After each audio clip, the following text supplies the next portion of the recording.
జరిగినటువంటి చిన్న ఇష్యూ కారణంగా ఈ యొక్క మా ద్వారా అంటే కూటమి నాయకుల తరఫున ప్రెస్ మీట్ పెట్టడం జరిగింది. సత్యగూడూరు గ్రామ ప్రజలు ముందుగా గ్రహించవలసింది ఏంటంటే అసలైన కూటమి నాయకులు ఇక్కడ ఉన్నటువంటి వారు మాత్రమే.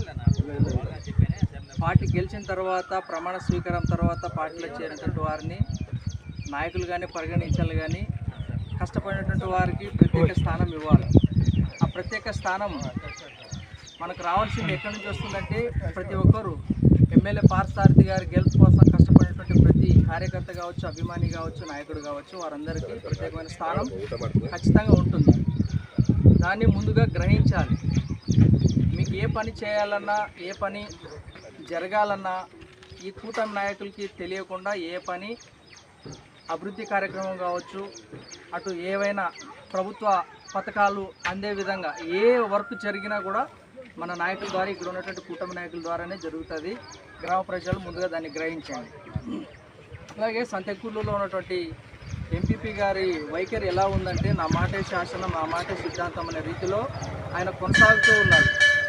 అయ్యా పంపపతి గారు, మీరు గుర్తించాలి, గమనించాలి. మీరు తెలుసుకోవాల్సినటువంటి విషయం ఏమైతే ఉందంటే, మీరు ఇంకా నేను వైసీపీ నాయకుడిగా ఉన్నాను, మా జగన్మోహన్ రెడ్డి సీఎం గారు అనే భావనలో మీరు ఉండటం సరికాదు. ఇప్పుడు కూటమి నాయకులు, కూటమి ప్రభుత్వం ఉంది. ఈ కూటమి ప్రభుత్వంలో సీఎం చంద్రబాబు నాయుడు గారు ఉన్నారు, ఎమ్మెల్యే పార్థసారథి గారు బీజేపీ నాయకుడు ఉన్నాడు. దాన్ని మీరు గ్రహించండి. పార్టీలో చేరారు, పార్టీలో చేరిన తర్వాత మాకు ఎటువంటి ఇబ్బంది లేదు. మీరు చేస్తున్నటువంటి ఆరోపణలు ఏవైతే ఉన్నాయో, నిన్న హౌసింగ్ బోర్డు అంటే చాలా వ్యతిరేకత ఉన్నా కూడా సత్యకూడూరు గ్రామంలో బలమైన క్యాడర్గా రూపుదిద్దుకుందంటే టీడీపీ పార్టీ. ఈ పార్టీని అణచివేయాలని చూస్తే మాత్రం సరిపోదు. తిరుగుబాటు చర్య అనేది మీపైన మొదలవుతుంది. పెత్తందారులను, దోపిడీదారులను అణిచివేయాలనే భావంతోనే మేము ముందుకు వెళ్తున్నాం, ఎస్సీ ఎస్టీ బీసీలంతా కలిసి. మీరు పెత్తందారులుగా, దోపిడీదారులుగా మరలా బడుగు బలహీన వర్గాలైన మమ్మల్ని అణిచివేయాలని చూస్తే, మీరు బడుగు బలహీన వర్గం అని తెలిసి కూడా మమ్మల్ని అణిచివేయాలని చూస్తే మీపైనే మా ప్రత్యేకమైన తిరుగుబాటు ఉంటుందని కూడా ఈ సభాముఖంగా తెలియజేస్తూ ఉన్నాను. అలాగే గత నెల 17వ తారీఖున మీ ముద్దుల తనయుడు మధుసూదన్ ప్రెస్ మీట్ పెట్టి ఆయన చెప్పుకొచ్చాడు కొన్ని. మేము ఎలక్షన్ కన్నా ముందు 2 రోజులు వైసీపీ పార్టీని వీడి బీజేపీ పార్టీలోకి చేరాం.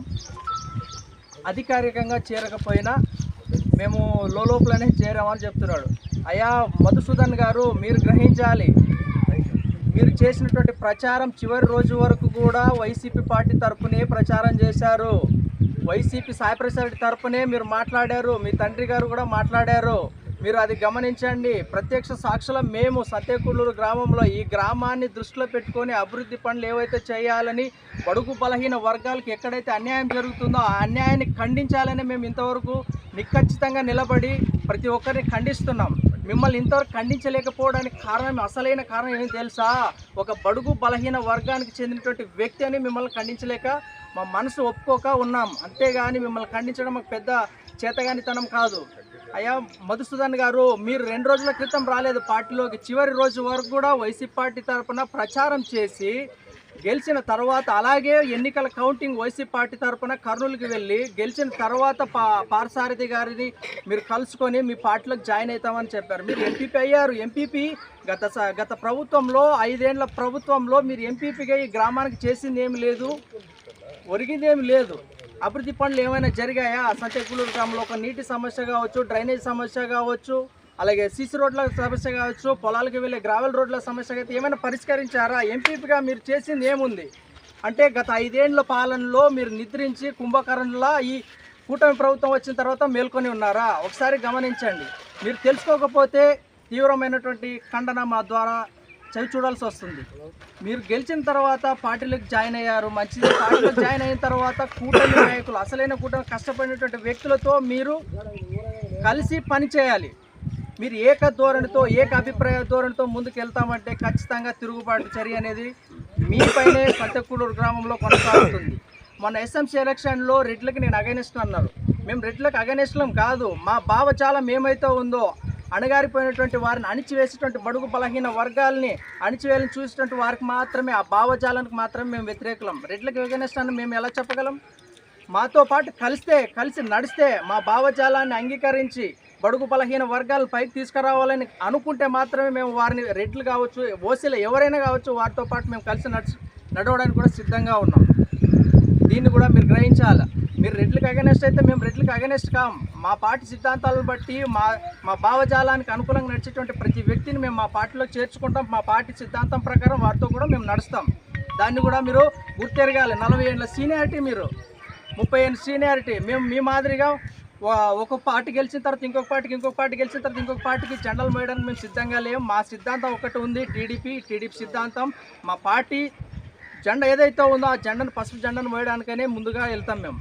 అలాగే మీరు గెలిచిన తర్వాత వచ్చేసి ఈ సమస్యలు సృష్టిస్తే, క్రియేట్ చేస్తే తదుపరి చర్యలు తీవ్రాతీతంగా ఉంటాయని కూడా తెలియజేస్తున్నాం.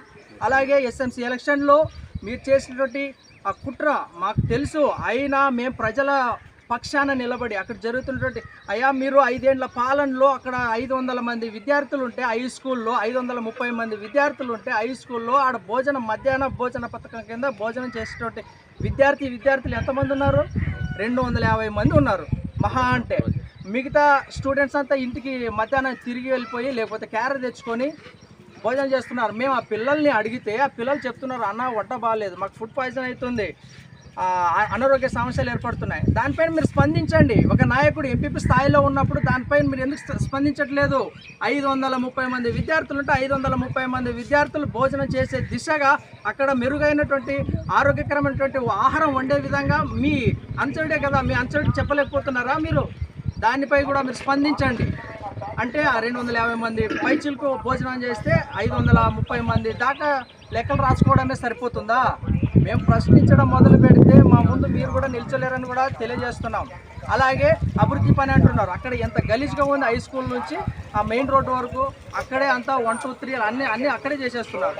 ఆ సీసీ రోడ్డు 5 ఏళ్ల పాలనలో మీరు చేయించలేకపోయారా? ఒక 2 పోల్స్ వేసి స్ట్రీట్ లైట్ వేసి వెలిగిస్తే ఎంత ఆహ్లాదకరంగా ఉంటుంది. విద్యార్థులు కావచ్చు, టీచర్స్ కావచ్చు, ఎంత బాగుంటుంది అక్కడ పోవడానికి, తిరగడానికి. అపరిశుభ్ర వాతావరణంలో పిల్లలు బడులకు వెళ్తే ఎలాగుంటుంది? పౌష్టిక ఆహారాన్ని అందించాల్సినటువంటి కనీస నైతిక విలువలు లేకుండా మీరు నాయకులుగా ఉన్నారు. పౌష్టిక ఆహారాన్ని ఎందుకు ఇస్తుంది? బడుగు బలహీన వర్గాలే కదా అక్కడ చదువుకునేది. దానిపై కూడా మీరు స్పందించాలా. అలాగే గ్రామంలో నీటి సమస్య ఉంది. నీటి సమస్య సమ్మర్ స్టోరేజ్ వచ్చేసి అక్కడ మన గ్రామ పరిధిలో ఉన్నటువంటి భూమిలో మాత్రం సమ్మర్ స్టోరేజ్ టీడీపీ ప్రభుత్వం ద్వారా శాంక్షన్ అయ్యింది. శాంక్షన్ అయిన తర్వాత ప్రాసెస్ జరుగుతూ ఉంది, పనులు నడిచినాయి, కంప్లీట్ అయ్యింది. అదే సంతేకూడూరు గ్రామ పొలంలో ఉన్నటువంటి ఆ సమ్మర్ స్టోరేజ్ నీటి కనెక్షన్ మదిరికి వెళ్ళింది. కానీ సంతేకూడూరుకి ఎందుకు తీసుకురాలేకపోయారు? ఇన్ని రోజులు మీరు ఏం చేశారు? 5 ఏళ్ళు నిద్రపోయారు. మమ్మల్ని అంటున్నారు. ఇస్తున్నాము, ప్రేమతో తెలియజేస్తున్నాం. అన్న, మీరు మా బడుగు బలహీన వర్గానికి చెందినటువంటి వ్యక్తిగానే భావిస్తున్నాం. మీరు ఎవరో ప్రేరణ పొంది మాట్లాడకండి దయచేసి. మీరు కూడా కొంచెం ఎడ్యుకేటెడ్ పర్సనే. దాని గురించి మీరు వివరణ ఇవ్వండి. తెలియకపోతే తెలుసుకోవడానికి మీరు ప్రయత్నించమని అడుగుతున్నాం. మీ అనుచరులకి రెచ్చగొట్టే ప్రయత్నాలు మీరు చేయకండి. పంపతి గారు కావచ్చు, మధు గారు కావచ్చు. అలాగే ఈ ఊర్లో ఎన్నో సమస్యలు ఉన్నాయి. ఆ సమస్యలపై స్పందించండి. ఈ ఇల్లీగల్గా అంటే ఇవి ఎట్లున్నాయంటే చాలా దారుణమైనటువంటి దుస్థితికి వచ్చిన సంతేకూడూరు రాజకీయం.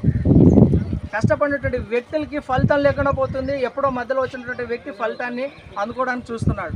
తెలుసుకొని ప్రవర్తించి నడుచుకుంటే మధుసూదన్ గారు కావచ్చు, ముద్దులత నాయుడు, మీకు చెప్తున్నామయ్యా మధుసూదన్ గారు, అలాగే మీరు కూడా మీ వైఖరిని మార్చుకోకపోతే తీవ్ర పరిణామాలు మీరు కూడా ఎదుర్కోవాల్సి వస్తుంది. సంతేకూడూరు గ్రామంలో ప్రతి ఒక్క ప్రజల గుండె నాడిలో ఉంది ఎవరు ఎలా పని చేయగలుగుతున్నారు, ఎవరు ఎలా పని చేయలేకపోతున్నారని మీరు తెలుసుకుంటే మంచిది. పంపవతి గారు కూడా మీరు తెలుసుకోండి.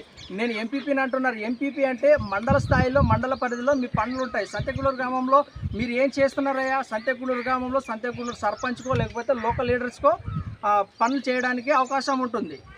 మీరు ఏమైనా చేయాలనుకుంటే మండల పరిధిలో చేయండి. మండల పరిధిలో ఉన్నటువంటి వ్యక్తి సంతేకూడూరు గ్రామం తలదూర్చొద్దండి. తలదూరిస్తే కూటమి నాయకులతో కలిసి తలదూర్చండి. లేకపోతే పరిణామాలు చాలా ఇబ్బందికరంగా ఉంటాయి. అలాగే ఇంకొక విషయం, గ్రామ ప్రజలు ముందుగా తెలుసుకోవాలి. ఏదైనా సమస్య వస్తే లంచాలు తీసుకొని పని చేసేటువంటి వ్యక్తులు ఇక్కడ ఎవ్వరు లేరు. డబ్బుడికి అమ్ముడుపోయే నాయకులు ఎవ్వరు లేరు. ఇక్కడ కూటమి నాయకులు ఉన్నారు. జనసేన కావచ్చు, బీజేపీ కావచ్చు, టీడీపీ నాయకులు కావచ్చు. ఒక్క రూపాయి తీసుకోకుండా పని చేయగలిగిన సత్తా కలిగిన నాయకులు, ఈ కూటమి నాయకులు ఇక్కడ ఉన్నారు. అసలైన నాయకులు గ్రామ ప్రజలు గుర్తించండి అని తెలియజేస్తూ ఉన్నాం.